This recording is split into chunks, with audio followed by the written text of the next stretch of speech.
And after the difficult summer, I don't want to play the game of denial. I don't want to play the whataboutism. I want to talk about what is happening right now. I'll have my say about lots of the nonsense that happened over summer in a second, but right now we are seeing what the bush does and has done for thousands of years here in Australia. That when fire ravages it, from the north of Queensland to the south of Tasmania, WA and all points in between, it starts to grow back. Now, these are the early images that we are starting to see of how the bush is beginning to regenerate itself, as it has for eons, way before man was here, let alone before Indigenous Australians were here, and then the rest of us slowly but surely joined the party. This is what the bush does. It fights back.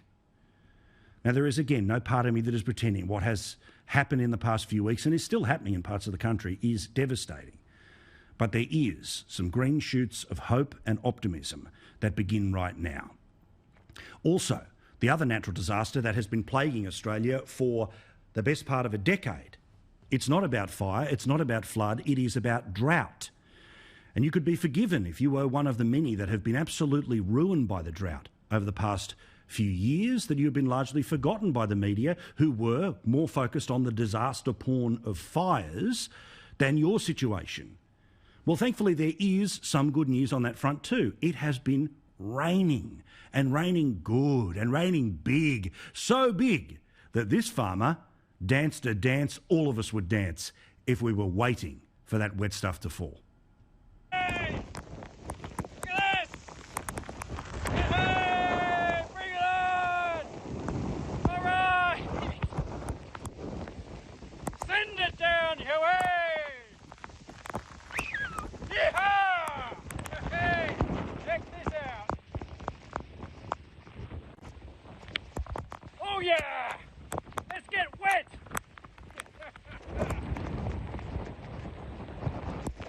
Hey, cows! Here's some rain to give you some feed. I don't care how many times I've seen it, I could watch it all day long.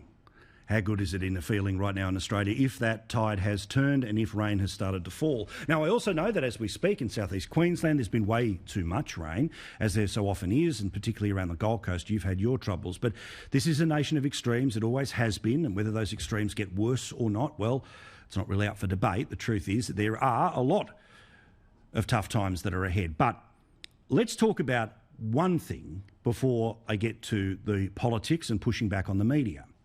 I just want to say thank you to everyone who defended somebody else's property.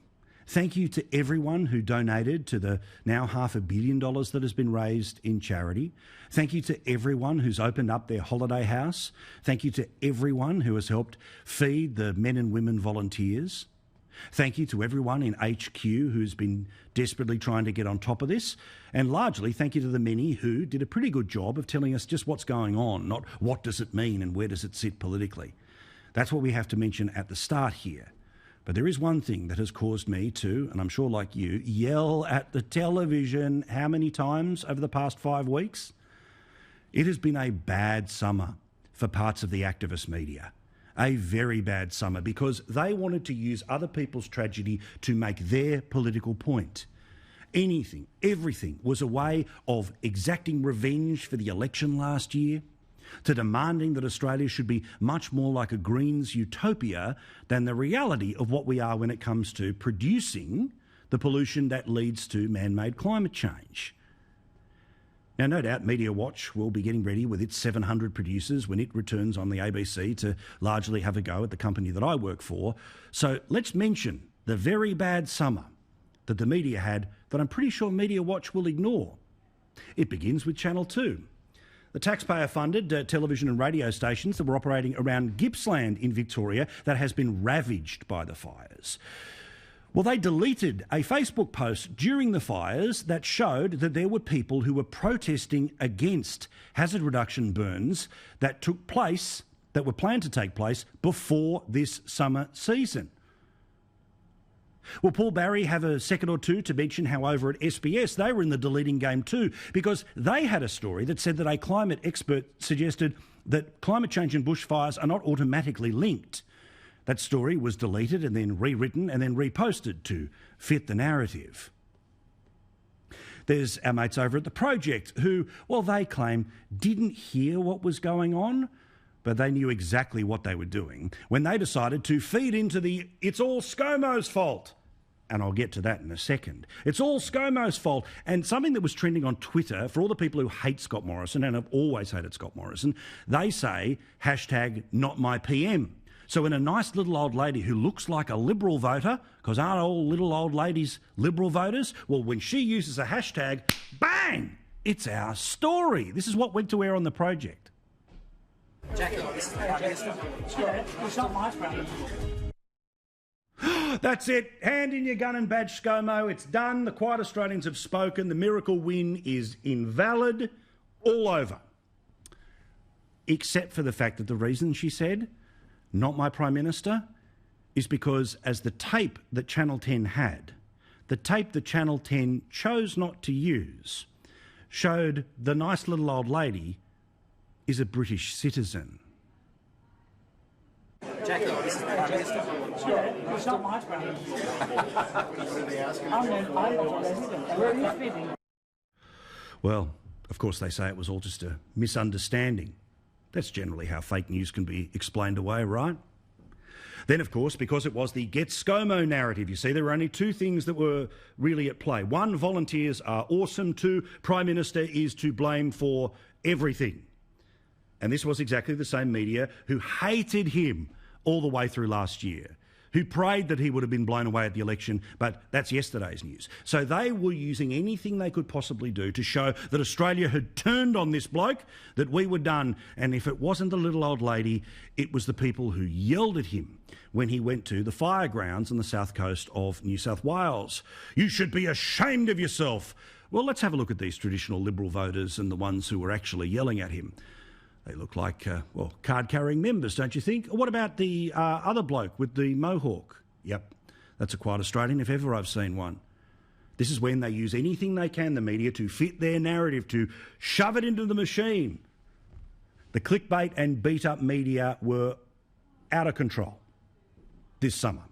They were essentially unchallenged, and thank God for Chris Smith here on Sky News and Tim Blair at the Daily Telegraph, along with a few other good souls on Talkback Radio around the country. But the pushback is well and truly on now, because normal people were being fed this diet, this endless diet of hate and beat-up, of sensationalism and screaming, about trying to pretend that the Prime Minister is individually in charge of not only how to respond to every single fire, but he's probably responsible for starting them in the first place.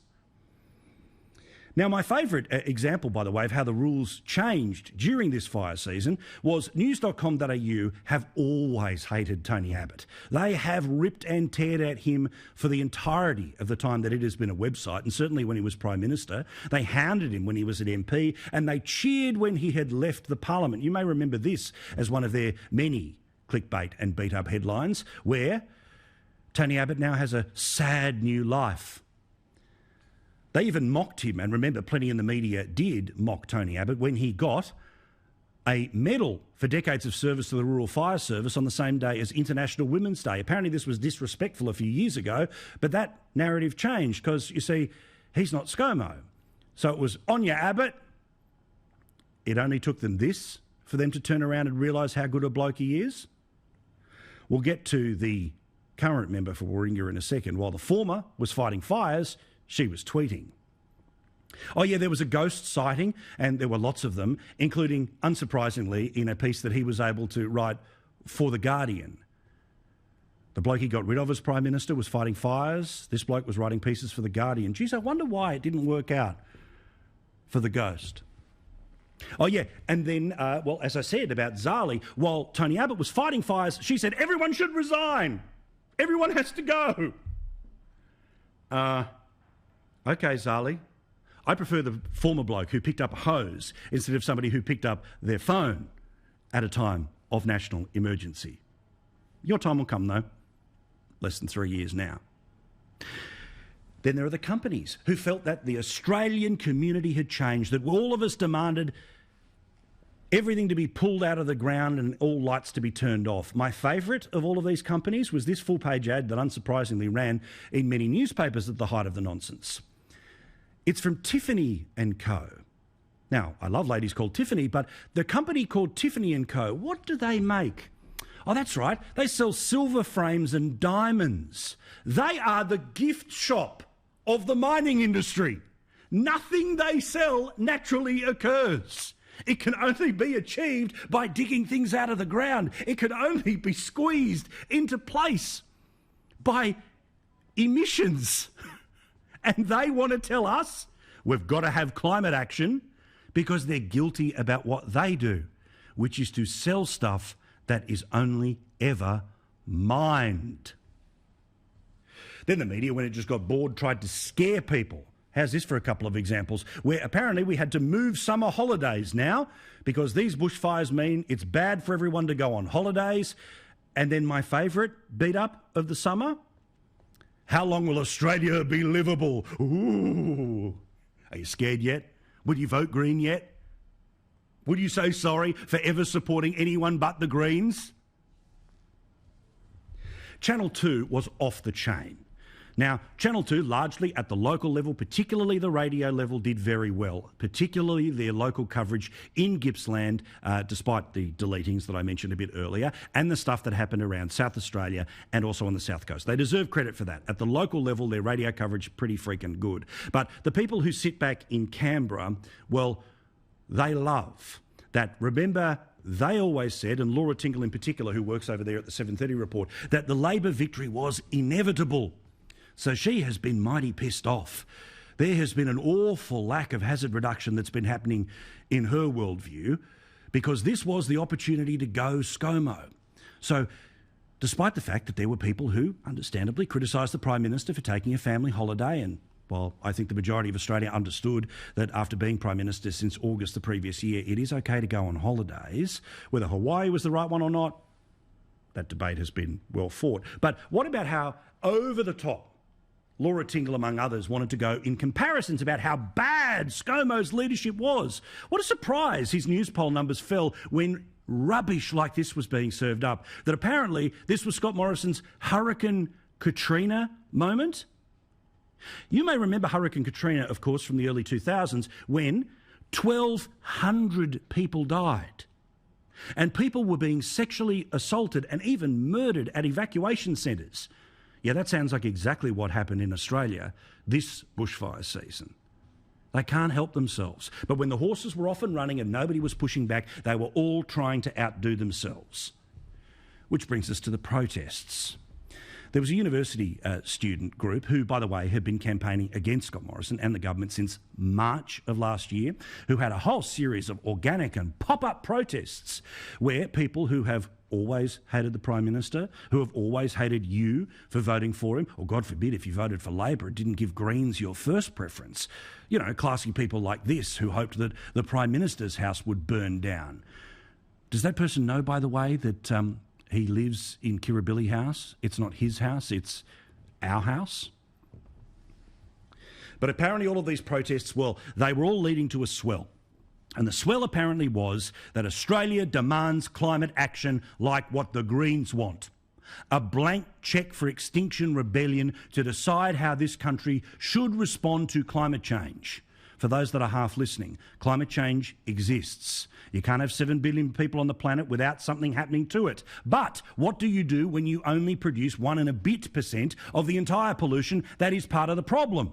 What do you do when you're a first world country? The point is, you sign Paris, you do your bit, but you can't do it all. Especially when China, who can continue to pollute at increased levels till 2030, are in the game. America is not in the game at all, let alone India and the rest.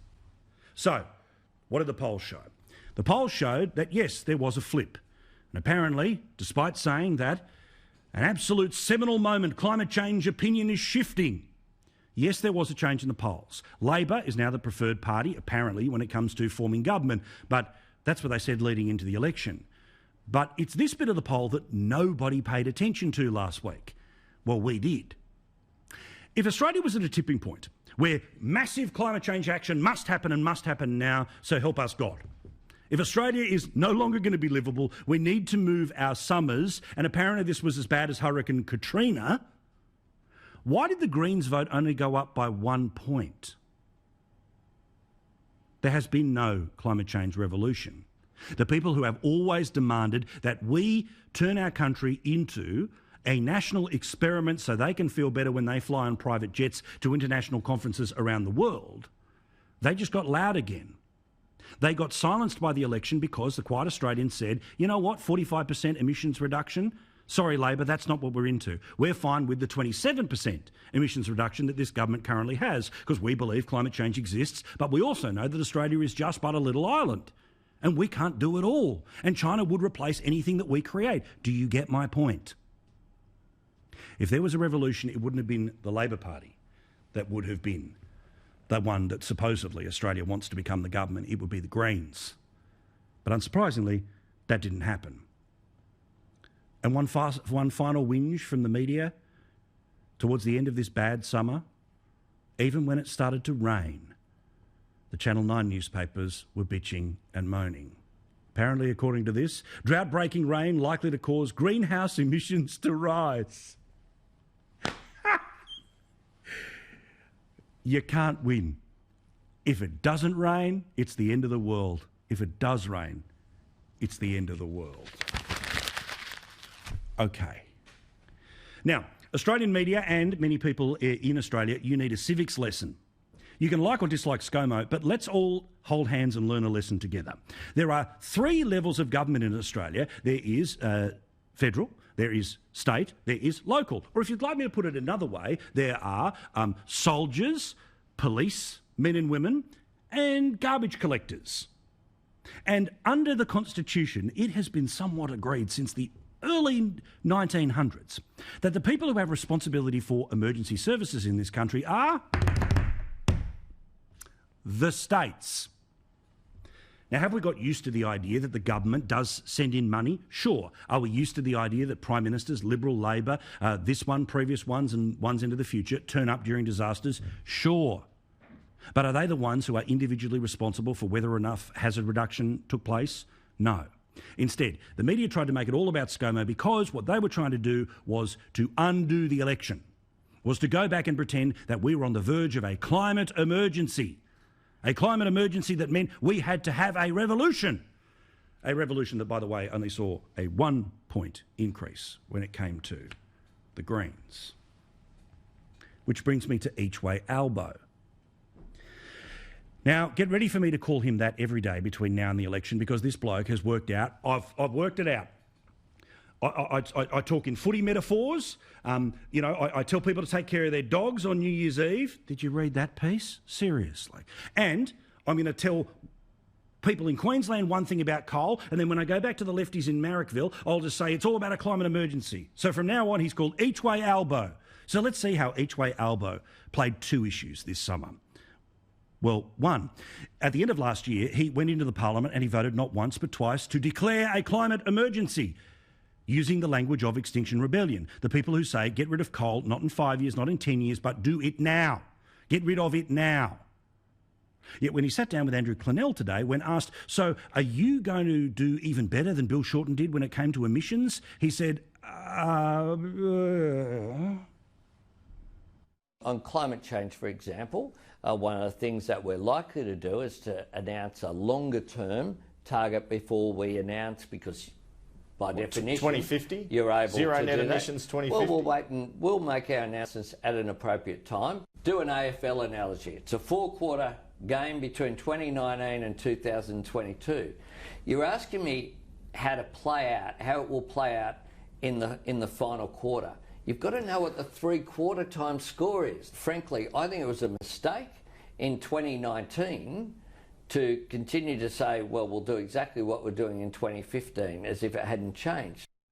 Each way, Albo. Not only is he going to walk away from the 45% emissions reduction target, he says the reason we should do that is because it was what we did in 2015, despite the fact that I've declared that it's a climate emergency, which means things are worse than 2015. And my idea for a policy is not to have something done by 2022 or 2025. In fact, it won't even be by 2030, 2035, 2040, 2045. Instead, I'll be 2050.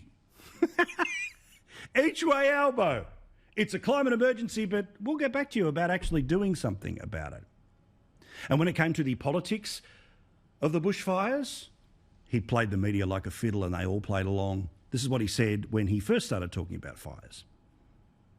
And I do believe that we need to make sure that support is not done in a political way. This is not a time for partisan politics. No partisan politics. I'm just going to give the odd little speech. I'll support the government, whatever they're doing. This is not a time for Team Red, Team Blue. And then he had a look at Twitter that said, Team Blue is absolutely disgraceful. It's time to get out there and show that you are the real leader of this country. So to show that he was absolutely not playing politics with the bushfires, he went on the Today Show live from a place where he gave firefighters breakfast. You'll be cooking breakfast for the fireys this morning. Have they talked to you much about what they've been going through for the past few days? Oh, they have.